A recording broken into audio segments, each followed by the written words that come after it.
Welcome, everyone. Grab your togas, that's 3 for emphasis, and your sense of humor, that's as sharp as a gladiator's sword. Please, no actual swords. We're safety first here. But we're about to embark on a journey to ancient Rome that's anything but boring. This is a funny thing happened on the way to the Forum, where laughter erupts like a volcano,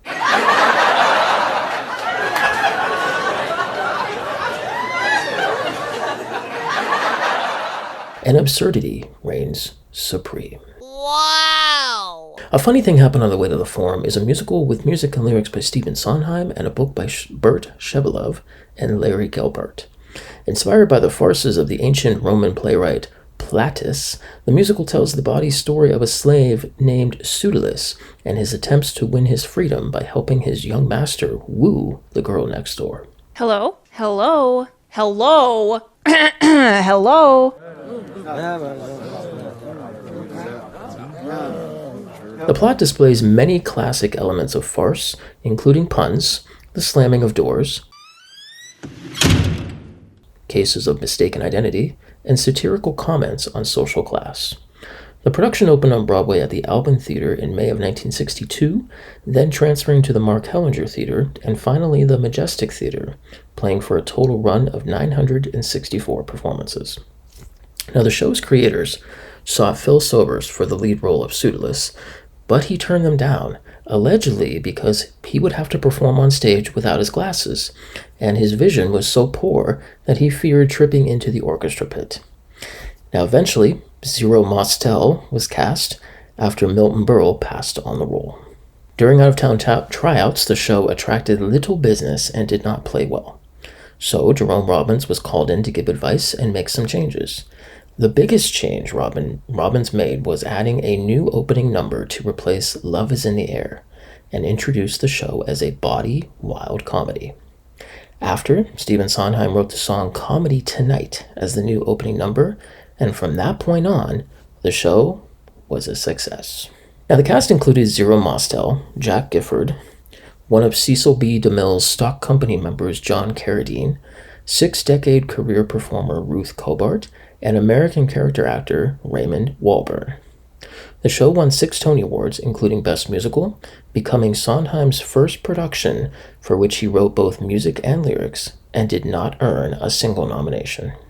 Now, the show was presented twice in London's West End, the first in 1963 at the Strand Theatre, starring Frankie Howerd and Leon Green, the second in 1986 at the Piccadilly Theatre, with Frankie and Leon reprising their roles, Ronnie Stevens, and the Beatles' Magical Mystery Tour film actor Derek Royal.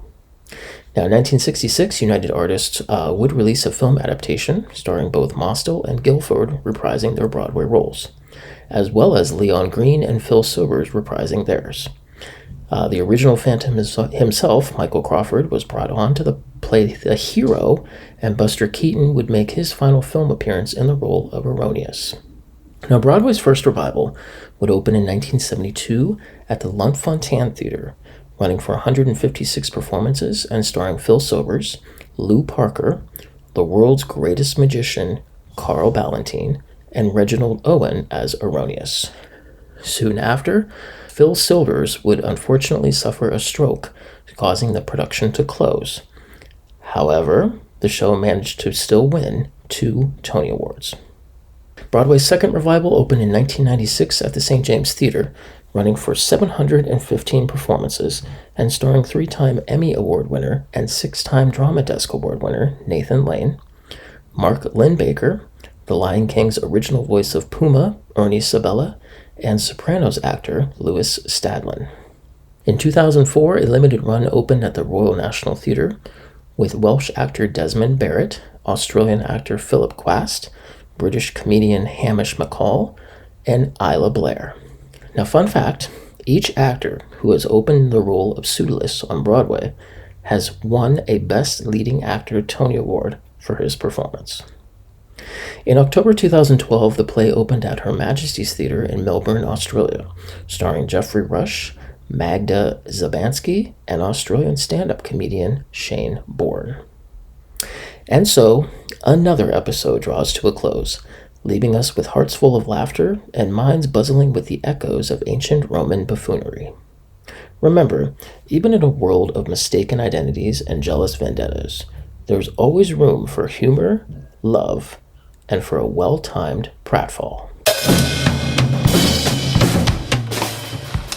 Hey guys, thanks for tuning in to today's video. If you enjoyed this, please comment on what you liked or disliked. I'd love to hear from you. Wow!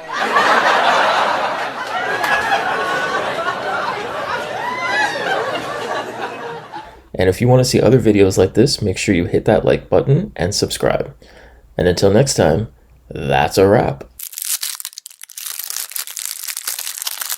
Oh, I'm sorry.